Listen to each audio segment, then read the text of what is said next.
Taylor Swift's The Tortured Poets Department came out last night, and we were in for a surprise. Not only did we get a double album, which honestly still hasn't sunken in yet for me, but also everyone thought this was going to be an entire dedicated album about Joe Alwyn and their 6-year relationship breaking down, but we were truly in for a treat. Some people suspect we had songs about Matty Healy, Travis Kelce, and even Kim Kardashian. It's a mess, so let's get into it.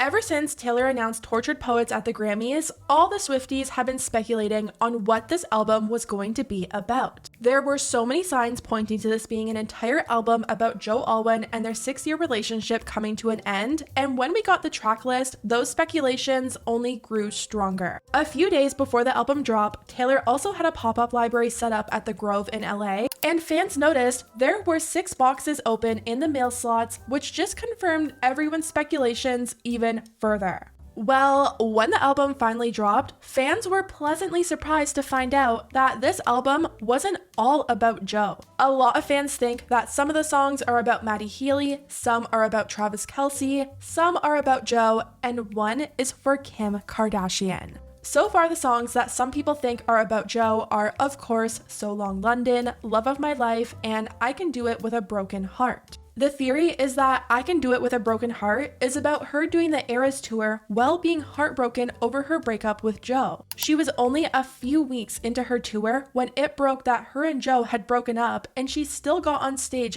every single night and put on a 3-hour show for her fans. Jonas Brothers, take notes. But with this release being a double album, we now had 31 songs, and obviously all those songs weren't going to be about Joe. What I was not expecting was for there to be songs which seemed to be about Matty Healy from the 1975. The timeline of Taylor and Matty goes all the way back to 2014 when fans suspected something was going on between them, and then jumping all the way to 2023 after her and Joe broke up. They were spotted together. Taylor was a surprise guest at one of the 1975 shows. Matty was attending some of the Eras tour dates. They were seen holding hands, but it was all short-lived as TMZ reported that they had broken up just a few months later in June of 2023. Fans think Matty got the title track, The Tortured Poets Department. The main lyric that gave away the connection was, "You smoked, then ate 7 bars of chocolate. We declared Charlie Puth should be a bigger artist. I scratch your head, you fall asleep like a tattooed golden retriever." Matty has tattoos, he has a hit song called Chocolate, and he has spoken very highly of Charlie Puth in the past. In the song, Taylor also says, "You left your typewriter at my apartment, straight from the Tortured Poets Department." And Matty has been documented saying how much he loves his typewriter. Having a notebook, but I really like typewriters as well. I don't have one with me because that is really impractical. And the thing is with typewriters and writing on with pen to paper, there's a kind of an element of like commitment that goes with the ceremony of it. Another sign fans picked up on was the placement of the London QR code before the album was released. One fan tweeted, "The London QR code is on Brick Street at the former location of Truman Black Brewery." I repeat, the London QR code is on Brick Street at the former location of Truman Black Brewery. And for those of you who don't know, Truman Black is Matty's Instagram name. Another song fans think is about Matty Healy is But Daddy, I Love Him. In the song, Taylor says, "I'm having his baby, no I'm not, but you should see your faces. I'm telling him to floor it through the fences. No, I'm not coming to my senses. I know he's crazy, but he's the one I want." And many fans think this is referencing maybe her parents not loving Matty for her, or the reaction her fans had to her being seen with him. Last year, when there were rumors about them dating, fans started a petition for Taylor to end things with him because of Matty's problematic past. The song is very much giving the heart wants what the heart wants, even though all my senses are telling me no. But Daddy, I Love Him is a wild song. So many songs be about Matty Healy, first of all, was just not on my bingo card. This is in no defense of Matty Healy. This is about Taylor's feeling on the situation. She's like so excited. And then it says, "They slammed the door on my whole world. The one thing I wanted." Then she goes, "Now I'm running." This is just a legend. "Now I'm running with my dress unbuttoned, screaming, but Daddy, I love him. I'm having his baby. No, I'm not, but you should see her face." It says the Sarahs and Hannahs in their Sunday best, clearly like people that come off as better than or whatever are sighing what a mess. Every word of the song is worth reading and listening to, so go do it yourself. But then she skips to the biggest roast of her fans of all time. I guess maybe not her fans, maybe her haters, because she knows her fans love her. But I'll tell you something right now. I'd rather burn my whole life down. She'd rather burn everything down when everybody's like, you're going to ruin everything, lose everything. She's like, okay.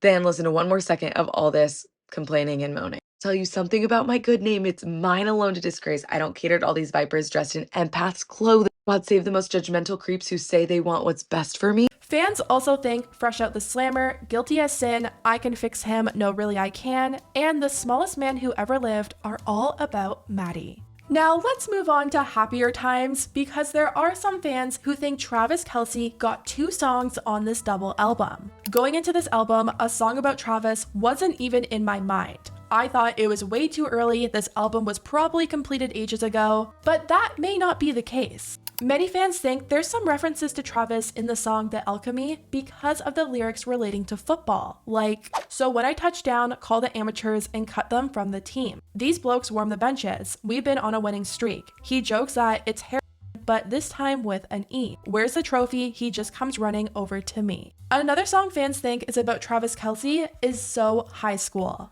So Taylor Swift just surprised us with a new album, and there's a song called So High School, which is all about her love story with Travis Kelce. Here she says, are you gonna marry, kiss, or kill me? There's a video of him that went viral in an interview where the interviewer asked him, would you marry, kiss, or kill these 3 people? And one of them was Taylor, and it went viral. Next, she says, get my car door, isn't that sweet? Then pull me into the backseat. Their first date in New York City, when he got the car door for her, and everyone was talking about it.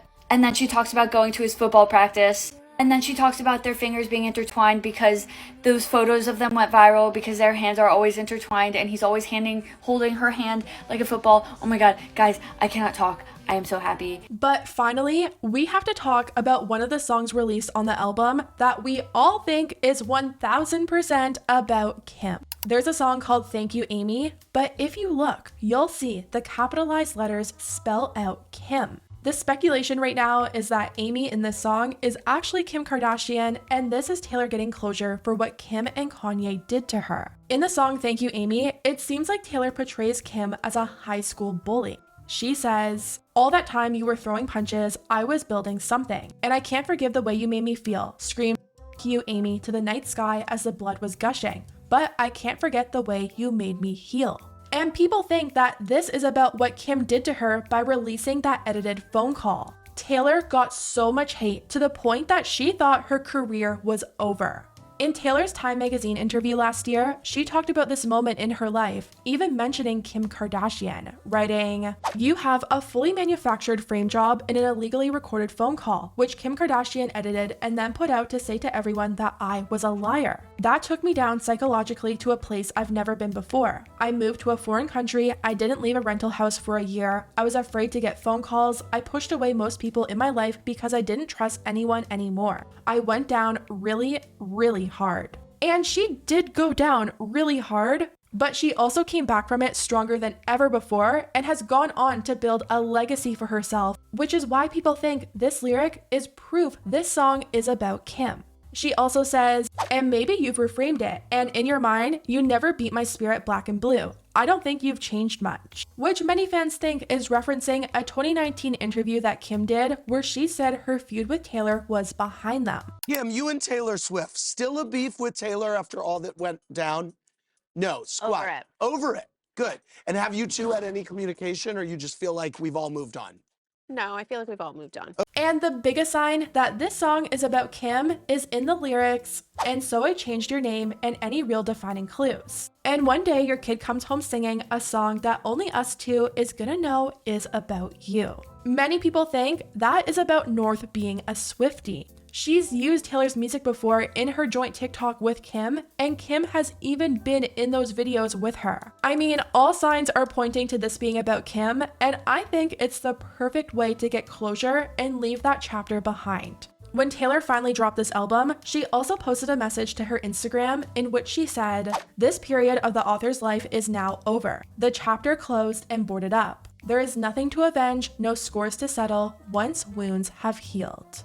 But I want to know what you guys think about all of this. Do you think these songs are about the people that fans are speculating on? Do you have a different theory? Do you think Thank You Amy is about Kim? Let me know, and I'll see you next time.